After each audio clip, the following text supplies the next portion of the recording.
नमस्कार दोस्तों, परमजीत सिंह कैलियप आयुर्वेदा से आज आपके सामने एक बार फिर। और दोस्तों, ये आप देख रहे हैं गन्ने की फील्ड।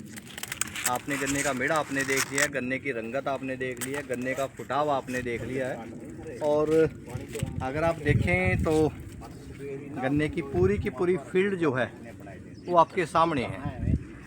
तो इस गन्ने में ऐसा क्या जो है इस बार किया है कि इसमें फ़र्क क्या है, नया इसमें क्या है। और दूसरी तरफ आप ये देखेंगे, इस खेत को आप देखेंगे, ये धान का खेत है। इस धान के खेत में और वो जो धान के खेत हैं सेम टाइम की जीरी लगी हुई है। तो इनमें क्या डिफरेंस है, क्या फ़र्क है, इसके बारे में हम जानेंगे एक ऐसे शख्स की ज़ुबानी कि जिससे जो है मुझे लगता है कि हरियाणा तो हम छोटी ही बात कह रहे हैं, अगर अदर स्टेट की भी हम बात करें तो दूसरी स्टेट के लोग भी जो हैं उस शख्सियत को जो है बड़े अच्छे से पहचानते हैं, बड़ी अच्छी तरह से जानते हैं, क्योंकि बड़े लंबे समय से जो है किसानों की सेवा में लगे हुए हैं। कहीं भी कोई किसान को समस्या आती है, दिक्कत आती है तो उनके साथ जो है वो खड़े मिलते हैं। और नाम आप सबके बताने की मुझे लगता है ज़रूरत नहीं है। संजू गुंदियाना जी यमुनानगर से पिछले कई साल से जो है हमारे साथ अटैच हैं, लगातार हम काम कर रहे हैं। कई बार मंच जो है मुझे भी साझा करने की जो है इनकी तरफ से प्रयास किया है कि हम अपने किसानों को अवेयर कर सकें, और उसके ऊपर हमने कई बार जो है काम भी किया है। तो इस बार जो है मेरा मकसद था कि हम जो है 1 एकड़ धान में और 1 एकड़ गन्ने में जो है हम एक नए तरीके से हम चलते हैं, और उसके क्या फ़ायदे हुए, क्या नुकसान हुए, वो जो है संजू जी आपको खुद बताएंगे। सबसे पहले हम धान की बात करते हैं। ये धान का 1 किला है जी। हाँ जी, बिल्कुल। सबसे पहले तो हम बात कर लें कि किस मेथड से, किस विधि से हमने इसको लगाया है धान को। मैंने स्कोप की बार जैसा आपने कहा था जी, तकरीबन मैं 10-12 एकड़ धान लगाता हूँ कि अब की बार 1 किला सूखे काद्यों करके लगाना है। यानी कि सूखे में खेत को तैयार करना है और फिर उसमें पानी छोड़ के 2 दिन बाद, 2 या 3 दिन बाद उसमें जीरी लगा देनी है, उसमें काद्यों नहीं करनी। तो मैंने उसी तरह से अब की बार ये मेरा 1 एकड़ है, इसको मैंने तैयार किया, पानी इसमें छोड़ा और तकरीबन 4 दिन बाद इसको लगवाया है। और ये दूसरे खेत एक साथ हमने लगवाए थे सारे जी। इनमें काद्यों करके लगाई हमने। हाँ बिल्कुल, इनमें काद्यों करके लगाइए। तो उसका कोई हमारे कोई ड्रॉबैक, कोई नुकसान देखने को मिला अब तक? नहीं, नुकसान तो नहीं, मेरे को इसको फायदा लगा है जी। क्योंकि एक डर हमारे अंदर रहता कि काद्यों करने से अगर काद्यों कम करे ना करे कि खेत में पानी ना रुके।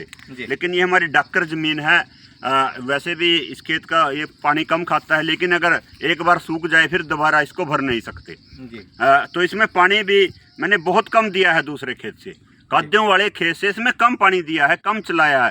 शुरू में दो दिन तो इसमें लगातार पानी देना पड़ा, ज़्यादा देना पड़ा, 2 दिन तो लगातार। लेकिन उसके बाद आम तरीके से जैसे दूसरी धान में पानी लगाया उससे कम इसमें लगाया है, यानी कि पानी इसमें रुका है, काद्यों वाले खेत की तरह ही रुका है, बिल्कुल उसी की तरह रुका है।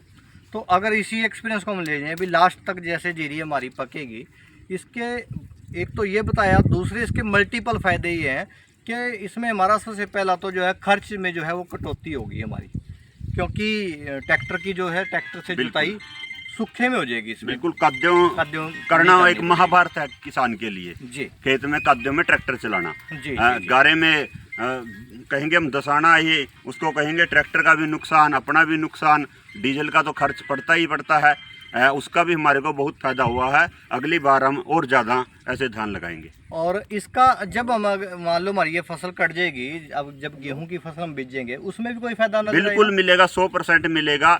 दूसरे खेत के बजाय इस खेत को जब हम गेहूं के लिए तैयार करेंगे तो उससे कम खर्च हमारा इसमें लगेगा, यानी कि कम हम इसको बुआई करनी पड़ेगी। क्योंकि हमने देखा है कई बार हम जो अपना डूंगा खेत है उसमें सिर्फ स्वागा मार के जीरे लगा देते हैं। जब उसकी बुआई करते हैं गेहूं के समय तो वो खेत कहते हैं कि उससे अच्छा खुलता है, उसमें गूद ज़्यादा बनती है, और इसकी तो काद्यों की ही नहीं, इसका तो हमारे को बिल्कुल गेहूं में बहुत बेनिफिट मिलेगा। तो दोस्तों, एक तो ये मकसद है कि क्योंकि बड़े सारे चैलेंज जो हैं हमारे सामने आने वाले भविष्य में जो है हमें नज़र आ रहे हैं, डरा रही हैं हमारे को कुछ चीज़ें कि पानी का हमारा जो है बहुत ज़्यादा मिसयूज़ हो रहा है। तो इन चीज़ों से हम उन सब चीज़ों पे हम काम कर पाएंगे और हम अपने भविष्य को जो है संजो पाएंगे। तो अब उसके बाद हम बात करते हैं कि कैली हब्स जो है, कैली हब्स का इस एकड़ में ट्रीटमेंट किया है, इनमें ट्रीटमेंट नहीं किया है। तो कैली हब्स वाला जो पौधा कौन सा है जिनमें? ये पौधा है वो जिसकी जड़ जिसमें ज़्यादा है। तो ये आपके द्वारा जो आपने मेरे को इसमें डालने के लिए दिया वो मैंने डाला, और काद्यों भी इस खेत की नहीं की, सूखी काद्यों है। इस खेत की जड़ आपने दिखाया, एक सेम टाइम के हैं और सेम पौधा है, एक ही बीज है 7501, एक ही दिन की पौधा है और एक ही दिन ये खेत लगे हैं, सेम दिन के। तो इसकी जड़ हमारे को जड़ में भी फर्क लगा है और तने में भी फर्क है, पेड्डे में भी फर्क है।